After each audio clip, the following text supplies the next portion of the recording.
તો સુરતના સારોલી ખાતે આવેલા red and white multimedia education classes bogus હોવાનો દાવો કરીને એનએસયુઆઈ દ્વારા 1 કરોડની ખંડણી માંગવામાં આવી હતી। સમગ્ર મામલે સારોલી પોલીસ દ્વારા કુલ 5 આરોપીઓની ધરપકડ કરવામાં આવી છે। પોલીસે ગતરોજ તમામ આરોપીઓને કોર્ટમાં રજૂ કરી 3 દિવસના રિમાન્ડ મંજૂર કર્યા। એનએસયુઆઈના સુરતના પ્રમુખ ધીરેન્દ્રસિંહ સોલંકી, ઉપપ્રમુખ મિતેશ હડિયા સહિત પ્રીત ચાવડા અને આરોપીઓની પોલીસે ધરપકડ કરી હતી।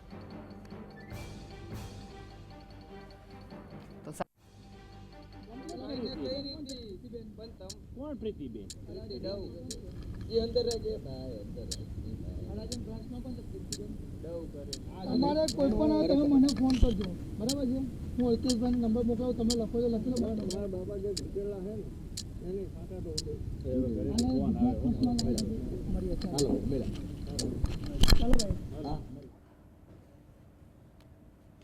આ વિશે વધુ માહિતી માટે જોડાઈ ગયા છે સુરતથી સંવાદદાતા સાહિલ સાઈસ। સરોલી પોલીસ દ્વારા કુલ 5 આરોપીઓની ધરપકડ કરવામાં આવી છે, શું વિગતો મળી રહી છે? બિલકુલ ચોક્કસપણે જે રીતના સારોલી વિસ્તારમાં આવેલા રેડ એન્ડ વ્હાઇટ ક્લાસીસની અંદર એનએસયુઆઈ દ્વારા બોગસ હોવાનો દાવો કરી ક્લાસીસને બ્લેકમેલ કરવામાં આવ્યો હતો અને 1 કરોડની ખંડણી માંગવામાં આવી હતી। કુલ 60 લાખ રૂપિયા પડાવી લેવામાં આવ્યા હતા એવી વાત અત્યારે સામે આવી રહી છે। પરંતુ સમગ્ર ઘટનાને જોતા સારોલી પોલીસ દ્વારા એનએસયુઆઈના જે ઉપપ્રમુખ છે મિતેશ હડિયા, સુરત શહેરના પ્રમુખ ધીરેન્દ્રસિંહ સોલંકી, પ્રીત ચાવડા સહિત અનેક એનએસયુઆઈના જે કાર્યકરો છે તેમની પોલીસ દ્વારા ધરપકડ પણ કરી લેવામાં આવી છે। એટલું જ નહીં પરંતુ 2 લોકો હજુ પણ વોન્ટેડ હોવાનું સામે આવી રહ્યું છે। કિશોરસિંહ ડાભી અને અભિષેક ચૌહાણ 2 વોન્ટેડ હોવાનું સામે આવી રહ્યું છે। સમગ્ર ઘટનાના પર્દાફાશ સારોલી પોલીસ દ્વારા કરવામાં આવ્યો હતો। જે ક્લાસીસના જે આયોજક છે તેમના દ્વારા જ્યારે પૈસા આપવામાં આવ્યા હતા ત્યારે સ્ટિંગ કરી લેવામાં આવ્યો હતો। સ્ટિંગ વિડીયોની અંદર સ્પષ્ટપણે દેખાઈ રહ્યું છે કે એનએસયુઆઈના જે હોદ્દેદારો છે તેમના દ્વારા પૈસાની માંગણી કરવામાં આવી રહી છે અને પૈસા સ્વીકારતો વિડીયો પણ સામે આવ્યો હતો। સમગ્ર ઘટનાને જોતા કુલ 5 આરોપીઓની ધરપકડ થઈ ચૂકી છે અને હાલ સમગ્ર ઘટનાને જોતા હવે એનએસયુઆઈના જે પ્રદેશ છે તે 5 દ્વારા આ જે હોદ્દેદારો છે સુરતના તમામને સસ્પેન્ડ કરી દેવામાં આવ્યા છે।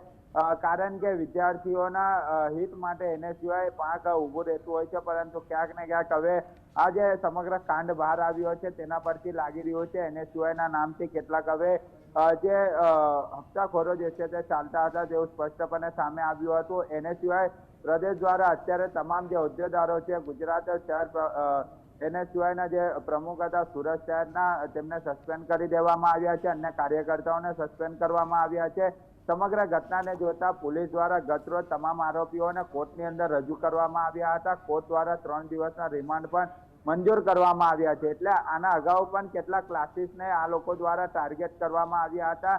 સારા દરવાજા જે રીતના લાલ દરવાજા ખાતે આવેલા મા કામલ ફાઉન્ડેશન જે ક્લાસીસ આવેલી છે તેમને પણ જે રીતના બ્લેકમેલ કરવાનો દાવો જે છે તે કરવામાં આવ્યો હતો અને તેનો વિડીયો પણ મા કામલના જે પ્રિન્સિપલ છે તે ચેરિટેબલ ટ્રસ્ટ દ્વારા બનાવીને વાયરલ કરવામાં આવ્યો છે। તેમને પણ જણાવ્યું છે કે આ જે આરોપીઓ છે તેમના દ્વારા અવારનવાર મા કામલ ફાઉન્ડેશનને પણ બદનામ કરવામાં આવતા હતા। એટલે 3 દિવસના રિમાન્ડ દરમિયાન અનેક ખુલાસાઓ થાય તેવી સંભાવના પણ પૂરેપૂરી જોવા મળી। શું બીજા લોકોની પણ સંડોવણી બહાર આવી છે ખરી? કોઈ બીજા નામ સામે આવ્યા છે?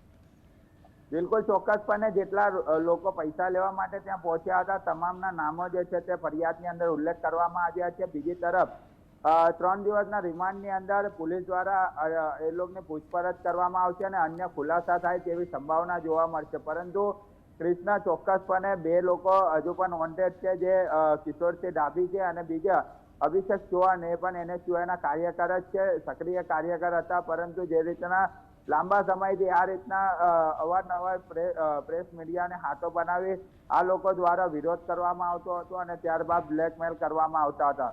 3 વખત પ્રેસ કોન્ફરન્સ પણ રદ કરવામાં આવી હતી। રેડ એન્ડ વ્હાઇટ દ્વારા જે બોગસ હોવાના દાવા એનએસયુઆઈ દ્વારા કરવામાં આવ્યા હતા તેમના દ્વારા પ્રેસ કોન્ફરન્સ પણ રાખવામાં આવી હતી, પરંતુ ક્યાંક ને ક્યાંક 3 વખત પ્રેસ કોન્ફરન્સ પણ રદ કરી દેવામાં આવી હતી અને ત્યારબાદ અત્યારે આ સમગ્ર કાંડ બહાર આવ્યું છે। એટલે ખૂબ જ ચોંકાવનારો આ કૌભાંડ કહી શકાય। એનએસયુઆઈની ટીમને એક શરમજનક બાબત કહી શકાય। અત્યારે સસ્પેન્ડ કરી દેવામાં આવ્યા છે। આવનારા સમય દરમિયાન કયા ખુલાસા થાય તે જોવાનું રહ્યું છે। જી, આભાર સાહિલ।